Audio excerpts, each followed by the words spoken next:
আসসালামু আলাইকুম প্রিয় ভাইয়েরা, কেমন আছেন? আবারও চলে আসছি আপনাদের সাথে আমার আরেকটা নতুন ভিডিওতে। আপনাদেরকে স্বাগতম। ভিডিওটা শুরু করার আগে আমার প্রাণপ্রিয় ভাইয়েরা যারাই দেখতেছেন, দয়া করে সাবস্ক্রাইব করে দিবেন যদি আপনি আমার চ্যানেলে নতুন হয়ে থাকেন। আর ভিডিওটা ভালো লাগলে আপনারা শেয়ার করতে পারেন। আজকে সার্বিয়ার সরকার পরিবর্তন হচ্ছে বা হওয়ার যে একটা আন্দোলন চলতেছে, সেই সুবাদে আমাদের বাংলাদেশের অনেক ভাইদের মনে চিন্তা যে আমাদের ভিসার কোনো সমস্যা হবে কি না। তো যে প্রশ্নগুলো আমি পাইছি সর্বপ্রথম সেটা হচ্ছে যে সার্বিয়ার সরকার পরিবর্তন হওয়ার কারণে বাংলাদেশিদের ভিসা বন্ধ করে দিবে কি না, প্রথম প্রশ্ন অনেকেই আমাকে করছেন। তারপর হচ্ছে গিয়ে সার্বিয়ার এই যে আন্দোলন চলতেছে, এই আন্দোলনের কারণে কোম্পানি থেকে ওয়ার্ক পারমিট ইস্যু করা অফ করে দিবে কি না, সেটা নিয়ে আমি আপনাদেরকে বলবো। তারপর হচ্ছে আপনার এই যে সার্বিয়ার আপনার এত আন্দোলন হচ্ছে, যদি সরকার পরিবর্তন হয় তাহলে আমাদের যারা পেন্ডিংয়ে আছে ওয়ার্ক পারমিটের জন্য ওয়েটিং করতেছে, যারা অ্যাপ্রুভাল পাইছে ভিসা স্টাম্পিং হয়ে আসছে, লেট হবে কিনা, বিভিন্ন তথ্য বা বিভিন্ন প্রশ্ন আমাকে অনেকেই করছেন। তো সেগুলোর আনসার আমি স্টেপ বাই স্টেপ আপনাদেরকে দিব।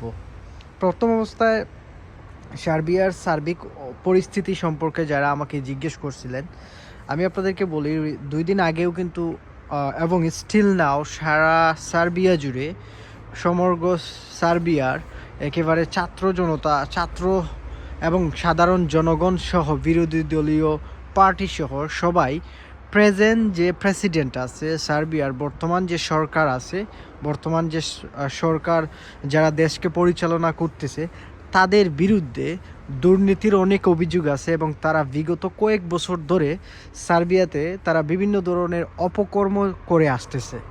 তো এটা ওয়ান কাইন্ড অফ বাংলাদেশের যেরকম শেখ হাসিনার একটা ইয়ে ছিল, ঠিক একই রকমভাবে সার্বিয়াতেও মানে এই সরকার অনেক ধরনের খারাপ সিচুয়েশন ক্রিয়েট করতেছে। এখন মানুষ না পারতে, এবং রিসেন্টলি একটা ইস্যু হয়েছিল, আপনারা জানেন যে একটা ব্রিজ ভেঙে পড়ার কারণেই কিন্তু এই আন্দোলনটা শুরু হয়ে যায়।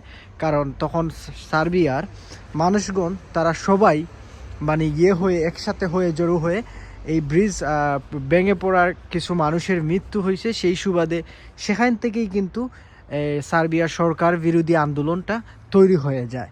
তো এই আন্দোলনের তৈরি হওয়ার ক্ষেত্রে আপনারা অনেকেই অনেক টেনশন যে আসলে আমাদের যারা ওয়ার্ক পারমিট পাওয়ার ক্ষেত্রে কোনো ধরনের প্রবলেম ফেস হবে কিনা, বা স্টিল নাও যারা প্রশ্ন করতেছেন যে ভাই শুনতেছি সার্বিয়ার ওয়ার্ক পারমিট বন্ধ হয়ে যাচ্ছে, বা ইদানিং কেউ পাচ্ছে কিনা।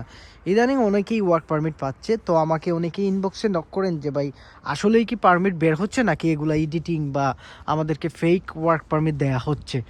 না, আপনাদেরকে কোনো ধরনের ফেক ওয়ার্ক পারমিট বা কিছুই দেওয়া হচ্ছে না। আপনারা যে যারা এই পারমিটগুলো পাচ্ছেন আপনারা চেক করাইয়া নেবেন। আপনারা যদি পরিচিত কেউ থাকে বা যারা এগুলা চেক করতে পারে তাদেরকে দিয়ে আপনারা চেক করাইয়া নেবেন। আর আশা করি আপনারা এই জিনিসটা বুঝতে পারছেন যারা আমাকে প্রশ্ন করছিলেন। এবং আপনারা আরেকটা যারা প্রশ্ন করছেন যে ওয়ার্ক পারমিট পাওয়ার কোনো ধরনের প্রবলেম আপনারা ফেস করবেন কিনা, বা আসলেই কি নতুন করে আবার ওয়ার্ক পারমিট ইস্যু করবে কিনা এই যে সরকার বিরোধী যে আন্দোলন চলতেছে, বা এনিহাও যদি এই সরকারটা চেঞ্জ হয়ে যায়, আপনাদের কোনো ধরনের ওয়ার্ক পারমিট পাওয়ার ক্ষেত্রে কোনো ধরনের প্রবলেম আপনারা ফেস করবেন না ইনশাল্লাহ। তারপর হচ্ছে কি আরও যারা প্রশ্ন করছেন, ভাই এই যে আন্দোলন শুরু হয়েছে, এই আন্দোলনের কারণে আমরা যারা ওয়ার্ক পারমিট পেয়ে গেছি, অনলাইন করে ফেলছি, আমাদের কোনো ধরনের প্রবলেম ফেস করতে হবে কিনা, আমাদের এইগুলা লং প্রসেসে চলে যাবে কিনা। আপনাদেরও কোনো ধরনের প্রবলেম ফেস করতে হবে না, লং প্রসেসেও চলবে না। আপনাদের যেরকম প্রসেস চলার সিস্টেমেটিক্যালি ওই রকমই চলবে, এটা নিয়ে আপনাদের প্যানিক হওয়ার কিছু নাই। তবে এই জায়গাতে কিন্তু আপনারা একটা জিনিস মনে রাখবেন, যে কোনো দেশের রাজনীতি ও অরাজকতা সৃষ্টি হইলে কিন্তু সেই দেশের আপনার বিভিন্ন ধরনের সরকারি যে ডিপার্টমেন্টগুলো আছে সেগুলো কিন্তু সাময়িক সময়ের জন্য বন্ধ হয়ে যায়, যেমনটা বাংলাদেশেও হচ্ছে। এখন আপনারা যদি দেখেন যে সরকার পরিবর্তন হয়ে গেছে, তাহলে ভিসা স্ট্যাম্পিং হইতে হয়তো আপনাদের একটু সময় লাগতে পারে বা একটু প্রবলেম হতেই পারে, এটা স্বাভাবিক। কারণ একটা দেশের সরকার যখন পরিবর্তন হয় সাথে সাথে বিভিন্ন ডিপার্টমেন্টেরও কিন্তু লোক জনগণ বা বিভিন্ন জায়গা থেকে পরিবর্তন হতে থাকে। সো হয়তো তখন নতুন কোনো সিস্টেম আসতে পারে অথবা নতুন কোনো হতে পারে। এটা আপনারা সবাই জানেন যে একটা সরকার যদি চেঞ্জ হয় তখন পূর্ববর্তী সরকারের অনেক নিয়ম আছে যেগুলোকে তারা চেঞ্জ করে ফেলে। সেটা বাংলাদেশের ক্ষেত্রেও কিন্তু আপনারা দেখছেন, মানুষ চেঞ্জ হয়, সিস্টেম চেঞ্জ হয়, রুলস রেগুলেশন এইগুলো চেঞ্জ হয়। তো আমরা এটা এটা মাথায় রাখতে পারেন এবং এটা আপনারা ধরে নিতে পারেন। তবে আমি বলতেছি না যে 100% আপনাদের ভিসা পাইতে সমস্যা হবে, তবে এগুলা আপনারা বেসিক জিনিস যদি চিন্তা করেন, যারা বুঝেন জানেন বা যারা পলিটিক্স নিয়ে যাদের একটু আমার থেকে যাদের বেশি জ্ঞান আছে তারা কিন্তু এগুলা একটু থিঙ্ক করলে বুঝতেই পারবেন যে আসলে প্রবলেমটা আসলে কোথায় হতে পারে। যদি সরকার আল্লাহ না করুক যদি পরিবর্তন হয়ে যায় তাহলে আপনাদের ভিসা স্ট্যাম্পিং মানে আজকে দিয়েছেন, হয়তো এখন ধরেন সরকার চেঞ্জ হয়ে গেছে, তো আপনার এটা সামান্য সময় লাগতেই পারে, এটা স্বাভাবিক, এটা সিম্পল একটা বিষয়। তো এটা নিয়ে আসলে প্যারা বা প্যানিক নেওয়ার কিছু নাই। তারপর যারা আমাকে আর একটু প্রশ্ন করছেন যে এই যদি এখন ধরেন পরিবর্তন হইল, সার্বিয়া সরকার পরিবর্তন হইল, সব কিছু পরিবর্তন হইল, তাহলে বাংলাদেশিদেরকে নতুন করে ভিসা ইস্যু করা এগুলা মানে ভিসা ইস্যু করবে কিনা বা বাংলাদেশ থেকে সরকার মানে সার্বিয়াতে শ্রমিক নিবে কিনা বাংলাদেশ থেকে, বা তাদের শ্রমবাজারে কোনো ধরনের মানে চেঞ্জ আসবে কিনা। দেখেন, যে কোনো দেশের সরকার আসার পর সেটা তারা সিদ্ধান্ত নেয় যে তারা কোন দেশ থেকে তারা শ্রমিক আনবে নাকি আনবে না। তো এটা আমরা কেউই বলতে পারবো না ইন ফিউচারে কি হবে, বা হয়তো তাদের সাথে বাংলাদেশের কূটনৈতিক সম্পর্ক ভালো হতে পারে, আবার তাদের সাথে আবার খারাপও হতে পারে, এটা আমরা কেউই বলতে পারবো না। তো ইন ফিউচারে যে সরকারই আসুক না কেন, যখন আসবে তখন হয়তো তাদের এই সিস্টেমগুলো আমরা বুঝতে পারবো।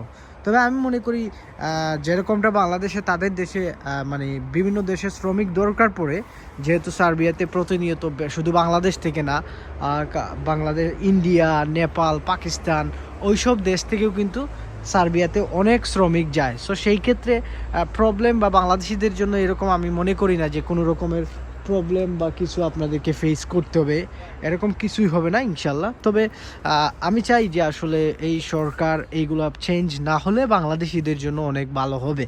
কারণ যদি চেঞ্জ হয়ে যায় হয়তো একটু ডিলে, বা হয়তো কিছুদিনের জন্য কোম্পানি অফ হয়ে যেতে পারে, বা আছে না একটা মানে প্রবলেমের মধ্যে পড়া। তো সে আশা করি আপনারা যারা প্রশ্ন করছিলেন যে 3-4টা কোয়েকশন যারা আমাকে করছেন, তো আশা করি আপনারা আনসার পেয়ে গেছেন। আর দয়া করে সাবস্ক্রাইব তো করে দিবেন যদি ভালো লাগে। আমি জানি না আমি কতটুকু আপনাদেরকে বুঝাইতে পারছি, তবে কারণ আমার পলিটিক্স বা এগুলা নিয়ে আমি কখনো ভিডিও মেক করি না, বা আমার এইগুলা তেমন একটা আইডিয়াও নাই, কিন্তু আমি কিছু ইংলিশ নিউজ পেপার বা ইউরোপিয়ান নিউজ এগুলা মাঝে মধ্যে টুকটাক মানে দেখা হয় আর কি, পড়া হয়। তো সেই সুবাদে দেখলাম এখনও আন্দোলন চলতেছে এবং এইগুলা ইন ফিউচারে হয়তো আমরা যেটা অনুমান করতে পারি, যদি এরকম আন্দোলন চলতেই থাকে, সরকার পরিবর্তন হলে বাংলাদেশিদের বা যারা ভিসা পেন্ডিংয়ে আছে স্ট্যাম্পিং হয়ে আসার ক্ষেত্রে তাদের হয়তো একটু ডিলে হতে পারে। এবং কেন ডিলে হবে, কি কারণে ডিলে হবে, সেটা আমি আপনাদেরকে অলরেডি আগেই বলে দিছি আমার ভিডিওতে এটাতে। তো আশা করি আপনারা যারা বুঝার তারা বুঝে গেছেন, আর যারা যদি নাও বুঝেন তাহলে সহজ ভাষায় যেটা বলতে যাই যে আপনারা ওয়ার্ক পারমিট পাইতে কোনো ধরনের প্রবলেম আপনারা ফেস করবেন না। আপনারা ওয়ার্ক পারমিট পাবেন এবং still now work permit issue হইতেছে। সো প্যারা নেয়ার কিছু নাই, যারা জমা দিছেন আল্লাহ ভরসা, যদি কপালে থাকে আপনাদের ভিসা এবং সব কিছু টাইম টেবিল মতো হয়ে যাবে ইনশাল্লাহ। তো এই ছিল আপনাদের আজকে সার্বিয়া নিয়ে যে সরকার পরিবর্তনের যে নিউজগুলো সেটা আপনাদেরকে দিলাম। আশা করি আপনাদের কাজে লাগবে, ভালো লাগলে আপনারা শেয়ার করতে পারেন।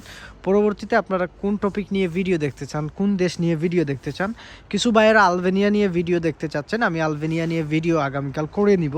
আর লাটভিয়া নিয়ে অনেকে প্রশ্ন করছেন, লাটভিয়া নিয়ে লাইভে আসবো, আবার ভিডিও করব। গ্রিস নিয়ে করে ফেলছি। আপনারা যে কোনো দেশের ভিডিও দেখতে চাইলে আমার প্লেলিস্ট অথবা আমার চ্যানেলে যদি আপনি ভিজিট করেন, প্রত্যেক দেশের লাইভ এবং প্রত্যেক দেশের ভিডিও আপনি পাবেন, সাথে সাথে বেলারুশ, রাশিয়া, ইউক্রেন ওইসব কান্ট্রিরও সব ধরনের ইনফরমেশন আপনারা ওইখানে পাবেন। ইনশাল্লাহ ইউক্রেন নিয়েও খুব শীঘ্রই আমি ভিডিও মেক করব, নো ওয়ারিজ অ্যাবাউট দিস। তো সবাই ভালো থাকবেন, সবাই সুস্থ থাকবেন, মন থেকে সবার জন্য দোয়া রইল। ইতালির রোম সিটি থেকে আমি ইমরান ছিলাম আজকে আপনাদের সাথে। আসসালামু আলাইকুম।